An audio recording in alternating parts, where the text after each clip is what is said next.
Hi, everybody. This is the another of our series, Designing for Music series with famous music designers. I want to introduce today's designer, Carlos Segura, who I've known for many years, a multifaceted, amazing designer in many areas of graphics. Plus, he did a incredible rock poster series that we profiled in our Swag. Here we go, Swag 2 book. uh, a number of 5 posters and with other famous rock poster artists. And he also is the founder in 1994 of T26. Now, this famous type house was among the biggest in cutting edge, along with Emigre and Font House. And we used Carlos's type a lot. We just did a vinyl, which coming out in July with one of his typewriter fonts. And I can't say enough about this designer. He's extraordinary. So let's get into the interview right now. And hello, Carlos. Thank you, Spencer. So glad to see you. I haven't seen you in a while. It was a chat we had yesterday, and it was just a pleasure and an honor to be in this series. Extremely grateful. Thank you for having me. Sure, it's a pleasure. So why don't you tell us, I mean, there's another thing we'll probably bring up later, a famous black box. This is very interesting that Carlos designed years ago, and that actually called from the judging room of the Grammys saying, where is this black box? It was so phenomenal design, but the record company couldn't afford to send the boxes to the cities to vote on, right? So I'll talk about that, but why don't you start, Carlos, with how you got started, maybe the beginning of your design life? Okay, I'm going to go very brief because I talk about this a lot. Everything good that has happened to me has been basically an accident. I didn't plan a single thing of it. And I had no idea even that a designer thing existed. I was basically a drummer. I got into a band in Miami when I was 14 years old as the drummer's roadie. And eventually I replaced the drummer and became the drummer. And then we were playing the nightclub circuit in Miami for, well, till I was 20. And we were part of, there's a documentary on PBS called The Latin Kings of Miami, and we are one of the bands featured in that documentary. Back then, there was a series called the Open House series, and it was created for kids to get out of trouble because Miami was really tough to grow up in. And so this was a liquor-free environment for kids. And they used to book these venues where 6 or 7 groups used to play. And we were one of them, you know. And even Gloria Estefan was part of that. Wow. And we grew up, and I was in the band. I was eventually going to be going on tour to back up Cornelius Brothers and Sister Rose in Europe, but I decided to leave the band at that point. And then I got into the design business by accident because when I was in the band, I had 3 jobs. I was the drummer, the truck driver, and the guy who made the flyers to tell people where we were playing. Yeah. And of course, back then I had no idea that I was doing anything other than telling people where we were playing. But I was in fact doing graphic design. And that led me to get a job in New Orleans. And then the job in New Orleans led me to Chicago. I worked for ad agencies for 15 years. I opened up my design firm in 90. I opened up a record label in 92 called Thick Face Records. I opened up T26 in 94. And then we started 5inch.com in 2001. And to this day, Segura has been continuing, and we do a lot of work, obviously, for music, but also for a lot of other people, too. So that's a very brief recap. Yeah, we'll break up this thing into different parts. I want to go over your design, of course, T26. So in design, in our rock poster book, Swag 2, you have 5 rock posters that are phenomenal.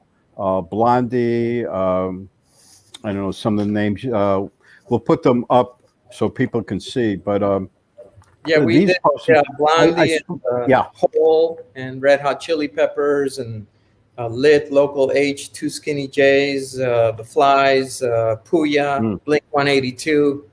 All of these bands that we produced along for Q101 Radio, which was the largest alternative radio station in the country at the time.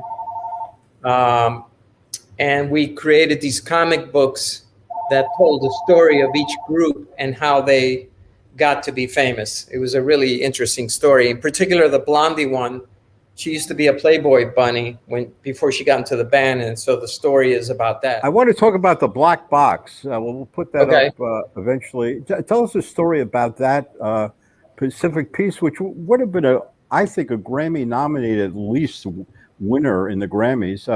But that was a gorgeous piece. I freaked out when I saw it. Yeah, that piece is probably, of all the record label work I've ever done, the most complicated and cohesive and multifaceted project we've ever done. Basically, you know, Chicago in the 80s was known for the house music creations. And then after that, Wax Track Records began and was known for the industrial dance alternative kind of music with bands like Ministry and Front 242 and the like. Towards the end of their studio life, because Jim was, he passed away from AIDS, and then his partner wanted to do an honor of the label's entire record collection with all the bands, because at the time TVT Records in New York was in the process of buying them and eventually did buy them. But anyway, we put together this metal box that included music from every single band of the label. It was it had posters and a coaster and patches. It had 3 CDs, which sat in a bed. You know, normally you put it in a bed of like straw or something, but we actually put it in a bed of recording outtakes of the actual recordings. And there was actual tape in the bed of this box. And it included the outtakes from the recordings of this band. And then the metal box was stamped with the black box logo that we did in the metal. And then it was wrapped around, the box was wrapped with this black netting that was sealed with a piece of metal. It was really something, man. It was really a special project. We did 3 versions. We did the black box metal, and then we did a 3-disc slipcase version. All of the discs were just solid black. They had no branding on it whatsoever. Wow. And then we did a single CD release for the radio stations around the country that we send out as promos for them. I may have something here. This is one of the pieces that I have left. Oh, wow. This is the little label that came. Oh, that's great. Yeah. And then these are some of the records, and we did very, very experimental typography at the time. Oh, wow. Yeah. It was really something. Beautiful. And then we did all kinds of stuff. We did wearables and all kinds of stuff. That was the logo that we did for Black Box. Oh, that's great. Yeah. So, and of course, I'll send you images too that you can show of other pictures. Believe it or not, I don't have a physical piece of this anymore other than what I just showed you.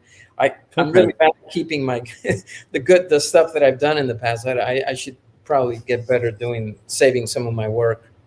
Is there any other design areas you want to talk about? Other places you've been in? Oh yeah, no, absolutely. You know, just to go back a step real quick, when I was 16 years old, this was my introduction to graphic design. I designed this cover for our band, Clockwork. Oh wow, cool. and it's a woman on the cover because we had a lead singer and there were 5 members in the band, and then this is our audience. Oh wow. This is me back here. All right. Anyway, so we did a lot of really crazy stuff. But we did a lot of work for Jamboree. This is some of the those posters that we then rounded up. Right. You know. Yeah. Yeah. And I'll send you individuals of the comic books as well. Yeah, definitely. But we would do 3 concerts a year for Q101. They were pretty major concerts, kind of what like Lollapalooza is now. Mm-hmm. And we would do the stage design and all kinds of stuff. That was the year that I just showed you was a comic book. Another year, we created individual flags for each band. So these are the flags. Oh, wow. This That's is a incredible. poster of all the flags. Mm-hmm. Right. Oh, yeah.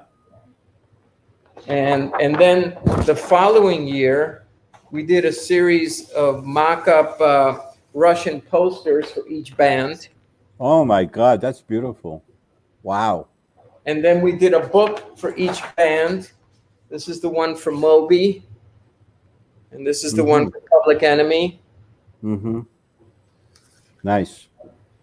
I mean, we just did so much work for this station.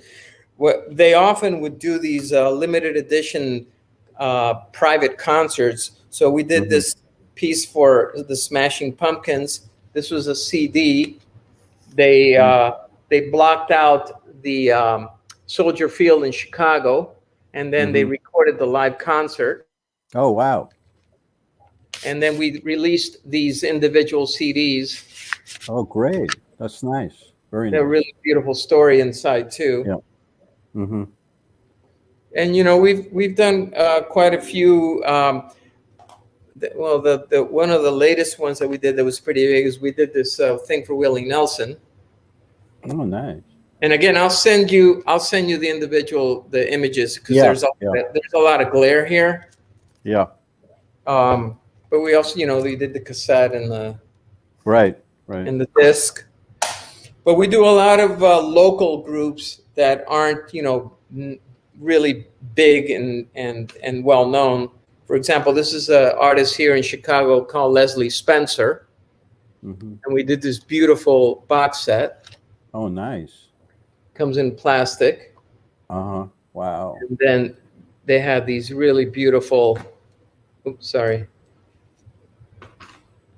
Mm-hmm. Oh my God. Yeah, it's beautiful. And really, really, really nice. Like layers of things. Yeah, the glare is crazy. I'm going to send you flat images so you can share with the audience a little bit better.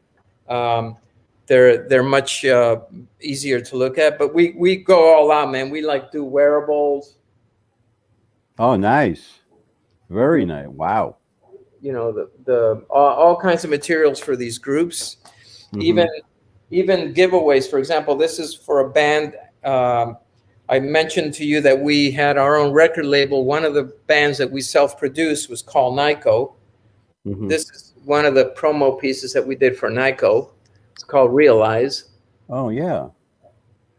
And then we do these beautiful letterpress pieces that are oh, wow. Yeah. really, really, detailed. Just a really great story of the band. And, all kinds of materials for them and limited edition promotional releases for them. We're currently working on one right now. And what we do is we work really close because we for example, they sent me the music to listen to. And in that particular song, there was a line in there that I really liked. It was a love story. But in this love story, the girlfriend gets beat up. So I labeled the album, I Don't Like This Part of Love. Oh, wow. Great. Yeah. Right. Perfect. And this is the cassette version of it. Wow. So we get involved in things down to helping name the album. It was originally going to be named something else. Yeah. So we do a lot of stuff like that, even down to we did this rock book. This was a book that was produced by a local company here that wanted to predict up and coming artists.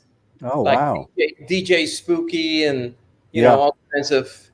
So we did these That's books. nice. It was really incredible. Yeah, it's beautiful. And book. a lot of the guys came to be pretty big. So he was pretty good at predicting. Yeah. One of the biggest ones that we've just finished those Spencers. I told you about the we did a project for Alex Ross, who's one of the most well-known comic book artists in the world, and they hired us to rebrand them. Oh wow! So I did this 3D printed catalog for them. Oh, nice. Yeah. And I took ownership of the story telling moniker of comic books, and this became their logo, right? Oh wow! Yeah, yeah. But the cover was, as I said, it's 3D printed. You can see the. Yeah, it's pretty cool. Yeah. Anyway, so after he did this, he was so happy that they hired us to do this project for the Beatles. And this was honestly the most amazing thing. It's the first time in the history of the Beatles that they have agreed, all 4 properties have agreed to do a joint effort. Wow. And I'll very, very quick, and I'll send you images that you can put on the screen. But I'll just show you very quickly some of the pieces that included. And these were all hand drawn and printed on really beautiful, unique paper. Oh, wow, great, beautiful stuff. Beautiful stuff. Beautiful stuff. These papers were truly. Oh wow, that's unbelievable. Yeah, it's unbelievable. And this is nothing. So this was in celebration of the Yellow Submarine. Oh, sorry, my God. These are all illustrated by Alex Ross. Incredible. Wow. So how many did you print up of that? What was the print run? Well, we did water-soluble decals. We did, the story of the Yellow Submarine, how it came about. Yeah. Wow. We even included original pencil sketches in the piece. Incredible. Right? And then, that's great. And then we did this piece, which is a giveaway. All these pieces come in here, right? And they're wrapped in a yellow piece of paper. That's incredible. And it tells the celebration of the Yellow Submarine. The back is just yellow. That's and great. Then, they would do little posters like this. Yeah. And this. Unbelievable. And then this piece was the really expensive one. This came with a series of posters. Oh wow, that's beautiful. How big? They're really big size. They're big because they fit in this thing. This sold for $6,000. I believe it. Wow. So this was the large format Yellow Submarine piece. And then the smaller one, and they were all premiered in Las Vegas at the Beatles store and sold out right away. Yeah, of course. It was really, really something, an amazing collectible for anybody who loves the Beatles. Yep. But we do a lot of, I think one of the things that I miss when we left the vinyl world, even though it's coming back, is I'm really very much a print guy, even though I'm into tech. But I really love the smell, the relationship, right, that you make print. And so I miss that when we left the vinyl aspect. And so when we do projects, we get involved with pretty hardcore productions. Like, for example, this is a catalog for RockShox bikes, which was invented on the hill. Oh, beautiful. Wow. Right? That's So this was cool. They were testing the shocks in the mountains of Arizona. So we did a flyover and took a picture of the map of the area and did a picture based around that. Same thing with, this is a book for a product, images that you license for products only, and we laser die cut the cover. Okay. So you can see that, you can license an image to put on a product. Right. All kinds of really cool stuff. Then we do, the anniversary book for Harley Davidson. Nice. Nice. The 25th anniversary thing for SRAM. which is funny because the name of the company is SRAM, and we modified their logo to be 25th Anniversary SRAM. That's great. That's So, beautiful. you know, That's great. we do stuff like that. And I know I'm kind of getting off the music thing here a little bit, but No. I Design know is the you talk important. about T26. So Yeah, so let's go into T26 now. Founded in 1994, one of the most cutting-edge type houses Judith and I ever worked with, used your fonts. Tell us about the whole T26 era. T26 was an incredible experience because, you know, when T26 was born, we so easily forget because we're so advanced now technology-wise. And of course, we won't think that next year because next year we'll look back and think how backwards we were last year.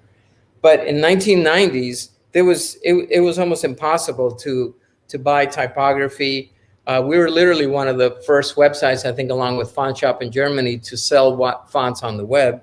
And you know, the PostScript error issues that we were having back then, and it was just a nightmare with regard to technology. So we created T26 to make it easier for designers to have access to experimental typography specifically, because we were getting a lot of activity through our design firm experience with record label. You know, the 80s and 90s were just as were the 70s, a wonderful time for releases, music releases. Yeah. And if you didn't have access to foundries like T26, you would have to either make the type yourself, or you would have to, you know, use something that was available. And so the music has kind of really affected almost everything I've ever done in my life. It got me into clockwork. It helped me design, you know, the very first album that I did. It got T26 started. Even the company 5-inch that we had, we started 5-inch because we did a lot of white label work for record labels, and they were, back then, they would just send you a blank CD. And so we started 5-inch to start designing. Oh, wow. These blank CDs that you could buy and burn any kind of music. And we followed the swatch concept where we would create limited editions, and once they sold out, we would never produce them again. We did hundreds and hundreds and hundreds of these. And then the record label started to hire us to do their white label packaging. And we designed the labeling for A&M Records, as you can see on the screen now. I'll send you an image of that. But 5-inch lasted for 10 years. And then, of course, the CD technology passed us by. But T26 was really the birth of experimental typography in the record world. A lot of the work that we did for our clients gave birth to the fonts that we then produced and sold on T26. This was one of the very first pieces we did for T26. This was launched at A-Type-I in London. Oh, nice. And this was introducing a very, very strong shift in T26 with regard to full character sets and Euro symbol and all that kind of stuff. It was a very, very detailed newspaper. I won't go into it here, but I'll send you some images that you can flash on the screen if you want to. But we did a lot of incredible special packaging. So every time we would do catalogs, we didn't want them to be, sales tools. We wanted them to feel like a gift. This is another one of them. Like, these would be our catalogs. Wow. So we would run ads in Raygun magazine. Raygun. Raygun magazine, and then people would call and we would send these to you for free. Anyone that called would get this. So we did a lot. We did a lot of stuff like that. I mean, we just have hundreds of stuff like that. Maybe my good idea is if you show a couple of pages of type to the audience, just some idea of some of the typefaces that you display. Just some. You got a lot, but maybe a couple of pages. Carlos, that you could send to Patrick. Yeah, I will definitely send it to Patrick. There's just an enormous amount of photography Yeah. Probably the hardest thing is going to be is trying to pick what I send to Patrick, but it's an enormous amount of experimentation that we've been doing throughout the years. But you know what you do on your emails like that I get? You could just send that. On all of our websites, Segura and T26, there's a join mailing list link, and you can put your info in there, and then we send one approximately every month. We send an update of the stuff that we've been doing. Some of the really large, incredibly overly produced things we've done. You and I talked about over the weekend about the project we did, which won the Red Dot Award in Germany, 2 years in a row. This was the very first piece that we did for them. Oh, wow. This was the catalog that we produced for Forbes. That's incredible. It's one of the biggest projects we've ever done. And it's just getting bigger and bigger and bigger. These things are just enormous. Oh, beautiful. It's the Red Dot Award winner. Incredible. And we did this for 8 years. These were absolutely beautiful pieces. And Patrick, I will send you more detailed images that you can share with the audience. I also want to mention, ladies and gentlemen, that Carlos was honored to receive the AIGA Medal Award, which is for top design, I would call it. And Judith and I are in the AIGA collection, and we won some AIGA awards, but this medal is top of the line. When you receive this, it's like the Academy Award in Design. I just wanted to mention that to people, Carlos. Thank you, Spence. That was really an honor. I think you and I think most designers do this for a living because we just simply love it, right? Mm-hmm. We don't really think about awards or right. We don't even do it for the money, frankly, to our discredit. We do it because we love it and we enjoy doing what we're capable of doing. And so when someone recognizes you like that, it's a pretty wonderful honor. Yep. Yeah, big honor. Absolutely. Absolutely. Yeah. So, we were just so fortunate to work for all these clients. And interestingly enough, these are people that you just wouldn't meet otherwise. I mean, what an opportunity to meet this breadth of people and talent and creativity. Spend your life surrounded by people like that. It's just a blessing. It really is. So you're working in so many different materials, and do you have in the creative process, are there ideas you have that you're looking for a client that you can use that idea for, or are you finding the clients first and then following down those ideas? Because it's the variety of materials and ideas is just amazing. That's a really interesting question, because I was just talking to a friend of mine the other day about the theory of retiring, which I despise, because I think when you do that, you die. But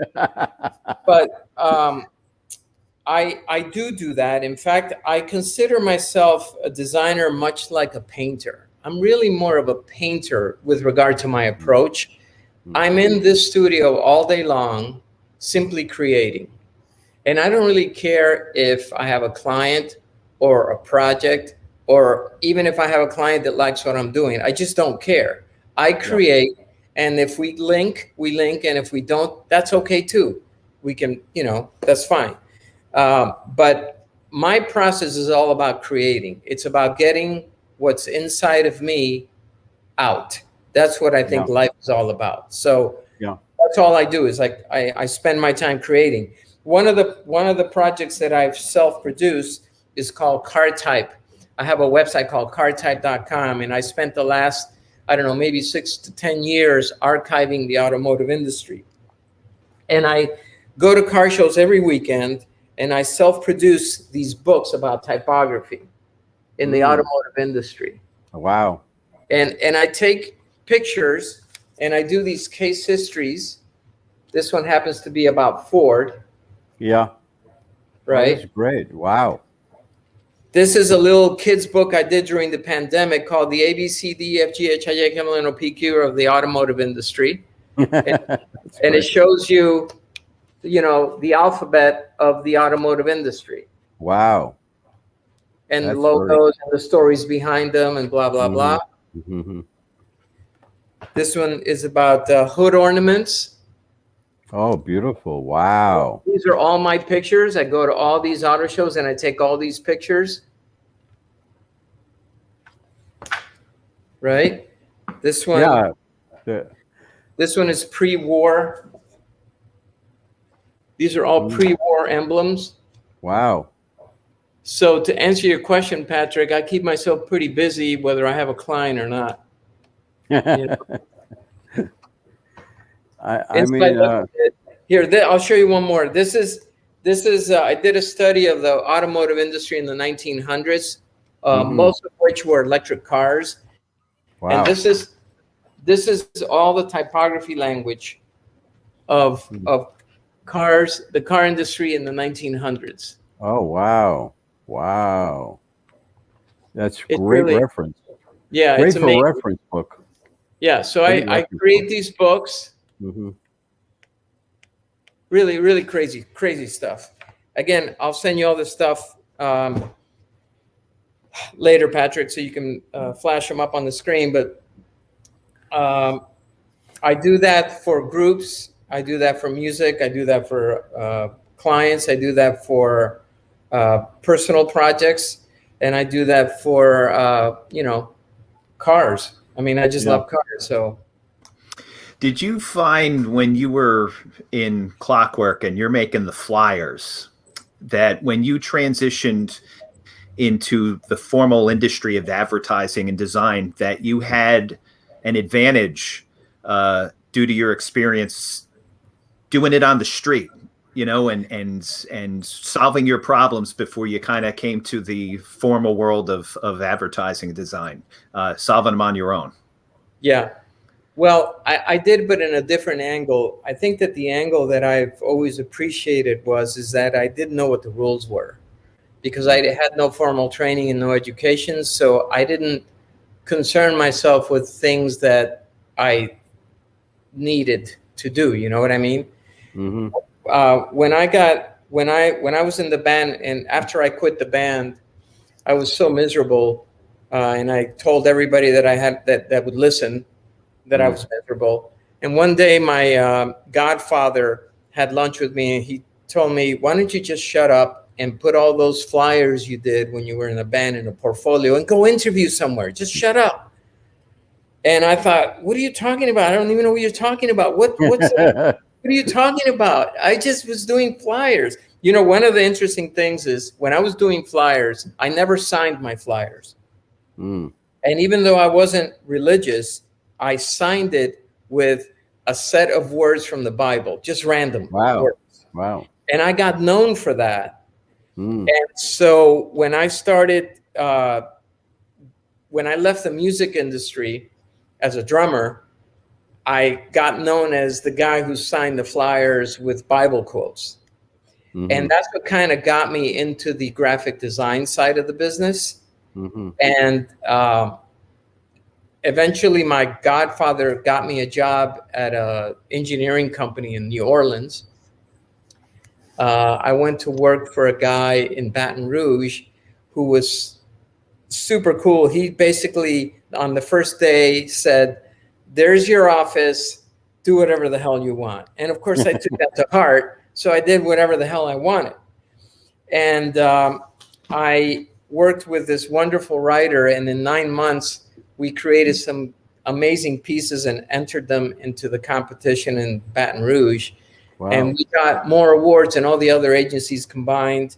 And then there was an article in Adweek about it, and then an agency in Chicago read it, and that's how I came to Chicago, because they found out about me through that article. And I got into the ad agency business purely by accident. I didn't even know what an ad agency was. I didn't even know there was a difference between design and advertising. Right. But I will say that I'm very glad that I grew up in the ad agency world, because it taught me the power of concept and strategy and thinking and ideas. Mhm. So because it's, you know, it's really great to do something beautiful, but it's better to do something beautiful and smart. Yeah. So I started my career in advertising, but I had a bad trip with that. But I learned a lot. You yeah, know what you I learned? Yeah, I learned about the type houses. I learned about the printing process. I learned about a lot of important things at that time. So it helped me to understand a lot before I went into the world. And it worked at a very, you know, advertising was a very fast rate, fast changes, and all that sort of stuff. But I learned a lot of the technical area, which is so important for, you know, that as a designer. yeah. Yeah, back then there was no internet, obviously, and Yeah. the way I learned, my schooling came from paper promo pieces, because back then, you know, they were full of information, and they were very, very jam packed with helpful tips and so forth. In fact, one of the most famous ones was by International Paper, Mm. called Pocket Pal. I don't know if you remember. I have it. I have Pocket Pal. It's a I have paperback. it too. Yeah, It's a small little paperback. It's about the size of your iPhone. Yeah. Exactly. Anyway, and so I learned everything that I needed to know. I mean, you know, the thought of some designer today knowing what the word stripping is, or Mm. bleeds, or keyline, Right. or, you know, a wax gun. I mean, you know, I still have all that stuff. Yeah, I do And too. while I don't use it, man, it's a good foundation to this day. I really believe it, you know? Well, yeah, you know what it's got in there that still is used for today for printers. There's sort of guides for printers that are still today, a terminology that I remember doing on mechanicals before we Yeah. went into, and those things are still like stripping, silhouetting, or, you know, certain terminology that dropout type. I mean, simple things. It's just that those that book was a good indicator to use even today for printers, you know, marking up for printing, right? Yeah. You know, when we do typography, we're so conscious of like when we do licensing for records, we do a lot of licensing for movies and also for video games. So, Right. for example, when you play Call of Duty, for example, you'll see in the bottom that we have credit, and all of our fonts are embedded into that. Not all of them, a handful of fonts. But we do that with quite a few games, and, you know, movies like Harry Potter and Superman and Batman, and all those are our fonts that are used for the mastheads. It sounds like you've done it all. I mean, I didn't realize how much you've done until we did this interview, which is so amazing and so brilliant. You've done so much in the graphic area and the type area. So I'm very pleased to have you on. I always, Patrick knows this, I always bring up to designers about the importance of typography, Yeah. how important Yes. it is to the design elements to make a great design. I was a part of it. And so you're part of that vision for designers, whatever design they're doing, typography. And exactly. you have such great typefaces. I mean, I can't tell you what it was like. I mean, I remember in the very beginning, you know, we'd look for some display type, you know, and it was very limited for display type. And then Yeah. you go to Emigre, or you go to type T26, right? Yeah. And you get display type, you know, really far out display type, you know? Yeah. I think a lot of the fonts that we carry, especially at the beginning, were extremely decorative in nature and extremely experimental. I mean, you know, in some ways, I almost feel like we've gotten a bit too conservative in our industry. Everything today is Helvetica, which is fine. I mean, I'm guilty of that too. Not that guilty. It's not a bad thing, but I mean, there was some sense of freedom that you could just do whatever you want, and it was such a joy to be able to do. You know, for example, the black box logo that I showed you. I mean, I don't think that could be done today. I don't think it would be welcomed, for example. Right. Gotcha. But I think that changing the font of any project changes the personality. and many times you can misguide a project by frankly being lazy and just picking the right font that's installed on your computer instead of the right font that's needed for the project. Yeah. I want to bring up something you were talking about, Helvetica. I started in advertising with an agency that was so insecure that everything was in Helvetica. So I learned to hate it, because if there's any part of it I would have a light bulb to like, I didn't like it because they used it on everything. They used it for corporate. They did a lot of banks. It was a safe face.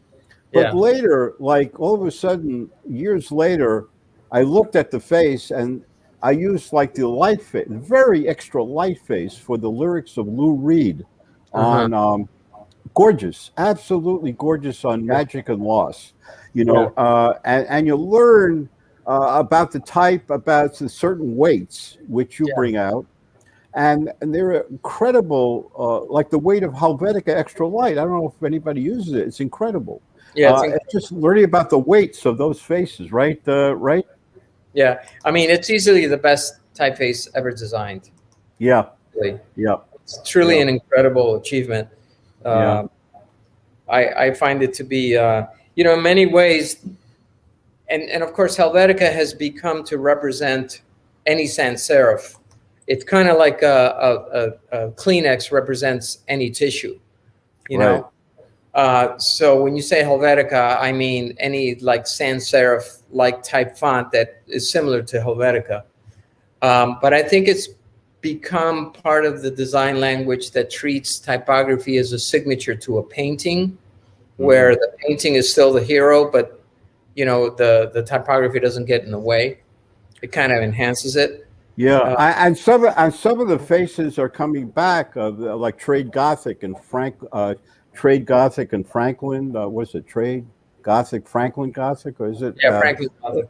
Yeah, the straight R. The R is straight. I love the straight R. And then now you have a face called Interstate, which is very popular. Oh, Interstate. Gorgeous face. Gorgeous face, Interstate. Right? Yeah, Interstate was one. I did a story on Interstate on card type many years ago. It was designed for the Interstate signage. Ah, wow. Yeah. Yeah, I mean, Judith found that face one time. We were doing a book cover, and I said, "Oh my God, this face is beautiful." It is beautiful. And I'm very attracted. So now I'm like hooked onto it in sort of way. And some of the thing, right? Like I'm doing a website. Let's do it in Interstate. You know what I mean? It's like really contemporary. But I said, but I love the straight R. That's one thing I didn't like about Helvetica. The R, the rounded R. I didn't like that. I like the straight R, which is used a lot now. Details. You're probably the only guy on the planet that sees that, right? Well, but, you know, we both see it. Well, look, you see it too. You know that. No, I know. Like, I mean, most people they don't give a shit. Oh yeah, you're right. Most people don't see it, but I notice on like TV, the graphics are really cool now with sports. Yeah. They'll use that straight art, really nice faces, sans serif faces, right? Which wasn't done before. You know, someone's got taste there. ESPN started with a very grungy area. ESPN Sports had a very grungy area. They went away from it, but they had an incredible grungy area for a couple of years. That was amazing. So it was like David Carson on ESPN or something, you know? Yeah, David Carson and I kind of grew up in the business at the same time, basically. I mean, we spoke together in Germany many times. And I mean, he's just a unique, unbelievably special creative person that he is. I mean, you can copy David Carson all day long, and it will never be David Carson. No, and you know something? You brought up a point that I always talk about. David Carson was I totally agree with what you're saying. He's phenomenal in typography, but people would try to copy him, like the rule underneath and all that stuff, and they blow it. They blow it totally. They didn't make it. They didn't know what it was. They didn't know the whole idea of it. But Carson, of course, was the art director at a point with Raygun. And so I sent in an article on special CD packaging. This is a great story. So I sent this article, special CD packaging. They interviewed me, a number of other designers doing that area. Gorgeous layout and everything. I got a call from Warner Brothers, Carlos, and they say, Spencer, I can't read the copy. So I found out from Randy Bocasta, the editor, that what his trip was. It was like, and he phased out half the type. So it'd be like the whole thing was a layout. It wasn't at all a read. And Randy would apologizing to me profusely because, he eventually he eventually left there because I don't think they could handle it because you couldn't read anything. But it was gorgeous. The pages, as you know, ladies and gentlemen, Rizzoli put out a book on ray gun by Marvin Scott Jarrett, the publisher, which is phenomenal. All the pages are in this book that I have. We interviewed him on radio. And that ray gun was the real reference.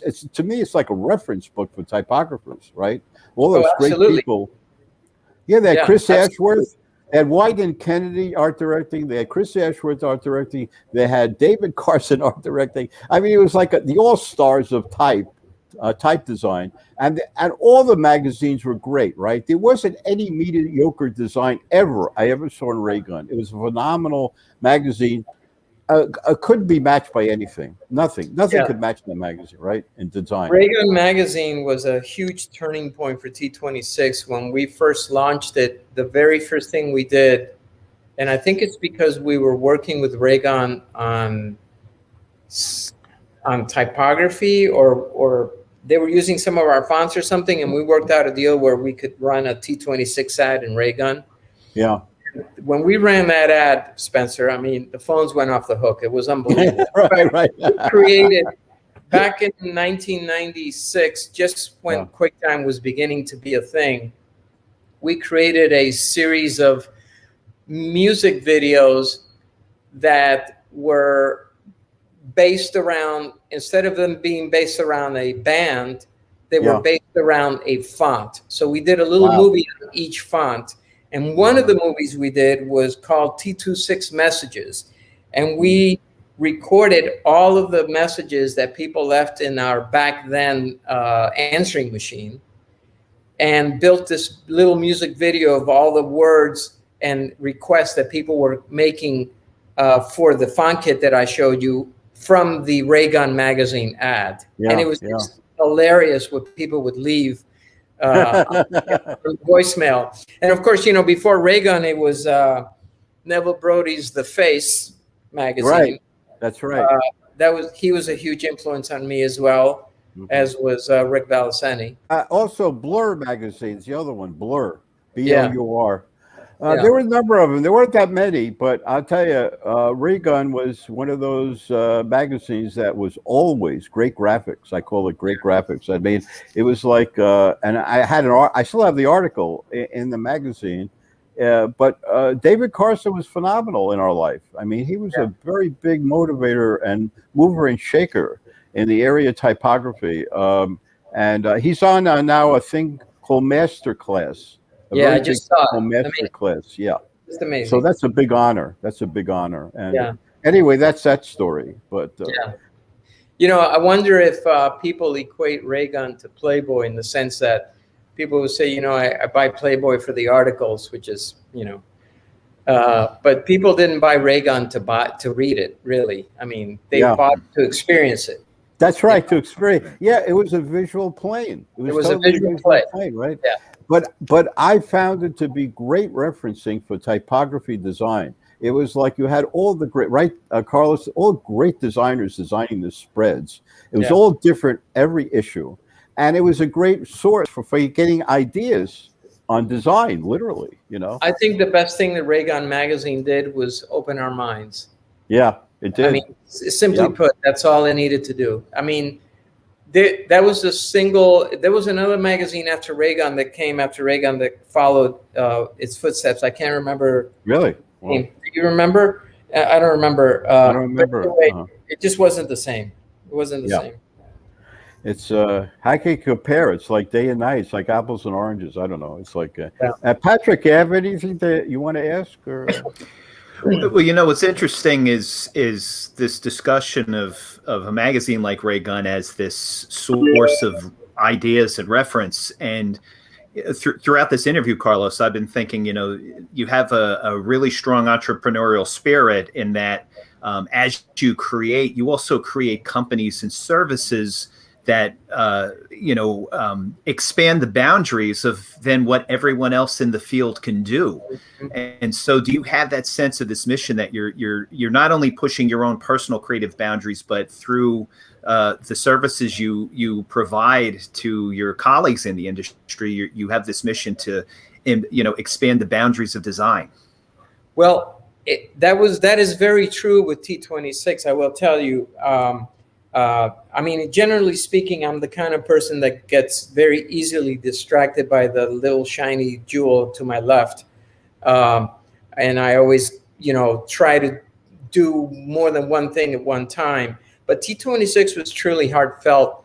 There were a lot of technical and typographical realities that we were trying to overcome back in the early 90s. Some of them were related to licensing. Some were related to the ability, for example, and by the way, the reason all this stuff came to be our reality is because it was our reality because we were designers and we were experiencing the same things. And I'll give you an example. I think we were probably the first design firm, at least in Chicago, to do a direct file to plate project. No film, no analog. And the major keys that were happening back then is, and this I believe is still even a thing today, although I don't know that too many people send out their fonts to print things at service bureaus. But back then, when you would send the file out to be printed, there was usually a postscript error. And usually it was because at the beginning of the font industry, fonts were not stable and printers were not stable, and even the technology was not stable. But the thing that caused postscript errors, if you had version 1 of this font and the service bureau had version 2, it would cause an issue. And of course, the one who would end up paying for it is the design firm. And the reason we knew that is because we were designers. So we were the first type boundary in the industry to technically allow our customers to send the font along with the job to the service bureau, even though everyone was doing it anyway. We knew they were doing it, but we just simply allowed it because why not, right?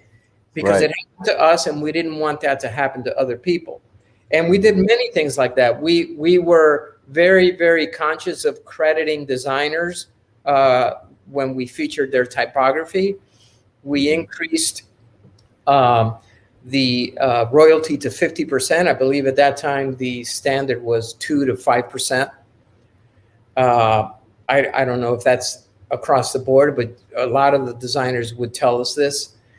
And we extended the licensing from 1 printer, 1 computer to 10 printers, 1 computer.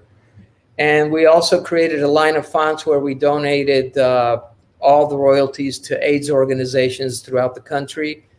And we did a lot of, as I showed you, really beautifully heartfelt, artistically inspired promotional pieces that were not based on hard sell at all.